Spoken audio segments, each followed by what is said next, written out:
Linux vulnerability leaves 1.4 billion Android devices open to security threat, report. Just when you might be wrapping your head around that QuadRooter saga, researchers from mobile security firm Lookout have suggested that a newly discovered Linux flaw essentially allows an attacker to remotely spy on people who are using unencrypted traffic or degrade encrypted connections.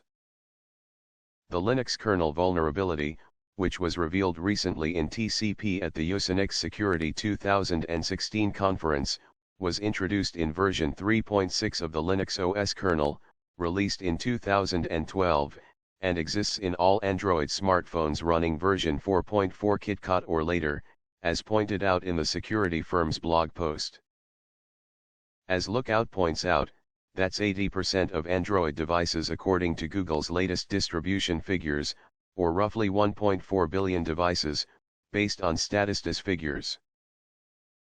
The vulnerability means that attackers would be able to detect communications over a TCP connection, and if unencrypted, even insert malicious code into that traffic.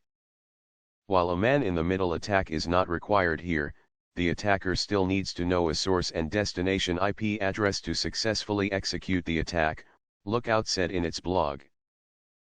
Lookout has suggested that Android users should consider using VPN while browsing and also encrypt the communications to prevent them from being spied on.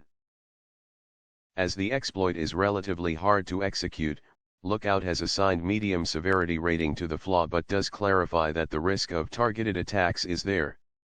The underlying Linux OS kernel vulnerability is classified as KVE 2016-5696, and has been patched.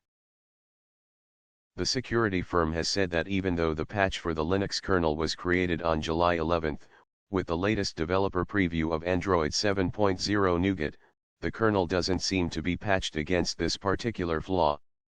Speaking to Ars Technica, a Google representative said the company was aware of the vulnerability and was taking the appropriate actions. The representative went on to say that the Android security team rates the risk moderate, as opposed to high or critical for many of the vulnerabilities it patches. Note, this is not the first Linux kernel vulnerability that has affected Android in the recent past, with Google in March admitting vulnerabilities in Android code based on Linux kernel versions 3.4, 3.10, and 3.14. The company had made available a patch to OEMs, and worked to remove the vulnerabilities from its own Nexus devices. Last week, a set of vulnerabilities dubbed as QuadRooter surfaced and was claimed to affect roughly 900 million Android devices. According to researchers, if any one of the vulnerabilities is exploited, an attacker can gain root access to the affected device.